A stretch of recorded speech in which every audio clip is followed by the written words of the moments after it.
Today was the first day of free agency, and man, we already have a lot of stuff going on. The Jaguars are signing a lot of people, and not too many, stars or elite players or even like real quality players. They're filling out their roster. They're making moves. They're spending money. We'll see how it works out for them. We're seeing Tyrann Mathieu is not going to sign with the Chiefs. They're signing Eric Reed. There's a bunch of stuff, so make sure to keep up. On Twitter is where I get most of my information. Adam Schefter, Shapaport. There's a lot of news outlet. It comes out quickest on Twitter, so I would suggest to, hop on Twitter, follow these guys, follow my Hard to Handle Sports podcast. I'll be retweeting a lot of these news as they come out. But the team that has made the biggest push, in my opinion, on the first day of free agency, and when they were able to re-sign players, making trades, is the Los Angeles Chargers. I mean, it looks like the Chargers are going all in. Last season, Justin Herbert, great season, took even a bigger jump from his Rookie of the Year season. If he would have just stayed at his Rookie of the Year level, just consistent, he would have been already like a top 10 quarterback. Like if the Browns would have had Rookie Year Baker Mayfield for the last 3 years, they probably would have made some noise. It's not a bad thing to just play at the level you played your rookie year. Like, it's all good. If your rookie year is really good and you just keep that up, like, bro, that's good. Who's to say you having a good rookie year doesn't mean you have to keep improving. With that being said, he did improve. He improved a lot, in my opinion. He was more decisive. He made a lot of leaps. He brought the team back from a lot of deficits. He had a lot of big moments in primetime games. But that defense was atrocious. It was terrible. They couldn't get a stop. They couldn't get off the field. They couldn't stop the run. It was just a terrible defense that did not help their quarterback, did not help their offense at all. I think that's the reason why they felt the need to always go for it on fourth down or go for it on fourth down a lot. And in situations where there's a lot of situations where all right, I can see why you would do it. Or that's a little risky, but all right, that's your play style. But the Chargers were pushing it. Staley especially was pushing it. So it was okay, damn, you're really doing this? And I think that's because he knew that his defense was not it. And he is a defensive coordinator before he was a head coach. So he got to fix that defense. But I think he just, in his head, he knew, damn, I don't have the horses. I don't have the personnel to fix this defense, to really implement my system. And man, they're making moves. It started out with them traded for Khalil Mack from the Bears. Great move.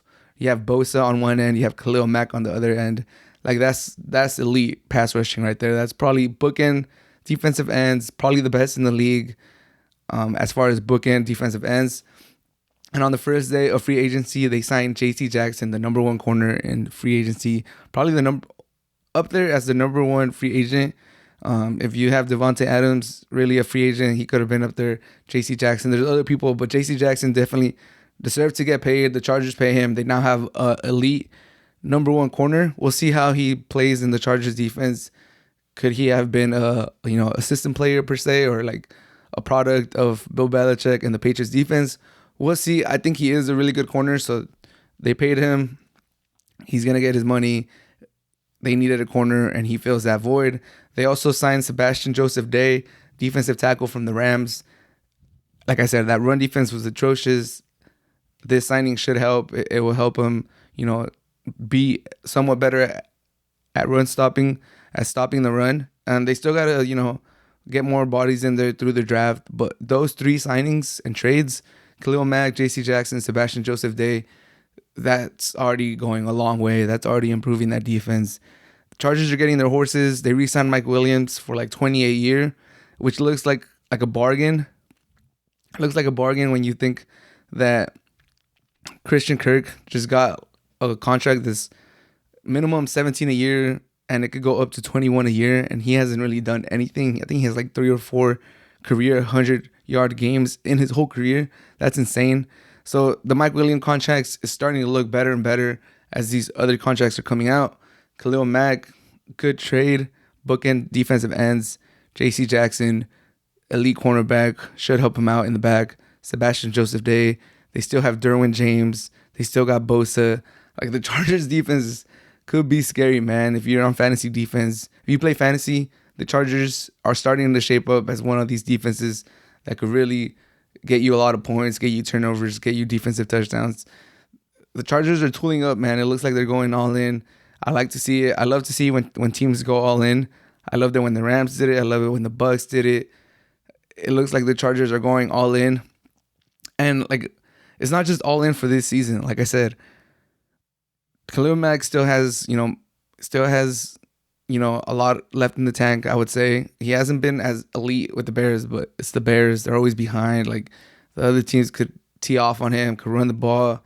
J.C. Jackson's still got a lot of thread. Sebastian Joseph Day still. Mike Williams getting into his prime, just had his breakout year.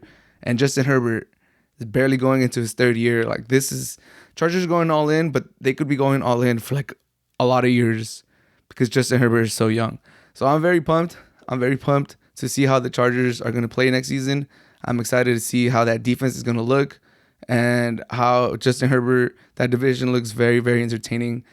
Patrick Mahomes, Justin Herbert, Russell Wilson, Carr, like that division is insane. We're going to talk about Russell Wilson in a little bit, but just the Chargers definitely are going all in. The Chiefs should be scared. I know they have Mahomes and he's still the best quarterback in the league, but the Chargers are making noise, man.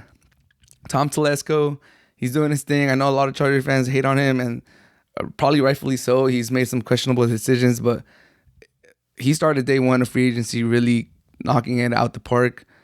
Can't really fault him for any of the moves he's made. I think Mike Williams, the contract's starting to look better and better. He just had his breakout year. He offers like a deep threat, a vertical threat for Justin Herbert. Khalil Mack next to Bosa, probably going to be bounce back year. If you consider the last few years a down year, I think he's going to have a bounce back year. J.C. Jackson, like number one corner, like a true number one corner. Sebastian Joseph Day to plug up the run defense, really help him out up front.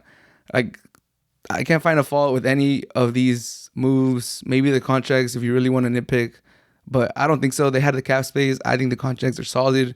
I'm all for it. The Chargers are going to be scary in 2022, 2023.